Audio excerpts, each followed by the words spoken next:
In this video, I'll be showing you that how you can easily change the ringtone of your iPhone. Make sure to watch the video till end.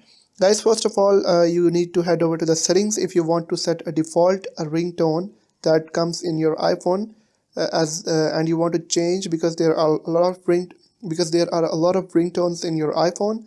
You can simply tap on sounds and haptics.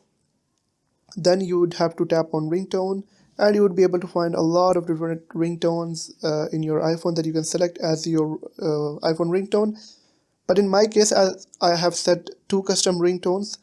If you want to set a custom ringtone, you can always go back and go to the Files app, and if you have any music right here, you can simply tap and hold on it, then tap on Share, and you would be able to find an option of use as a ringtone, but you would have to keep in mind that your audio must be less than 30 seconds, and if it's not, you would have to download an app called Audio Trimmer on your iPhone by simply searching for it, and you would be able to trim your audios to less than 30 seconds or of 30 seconds, and you would be able to use them as your ringtone.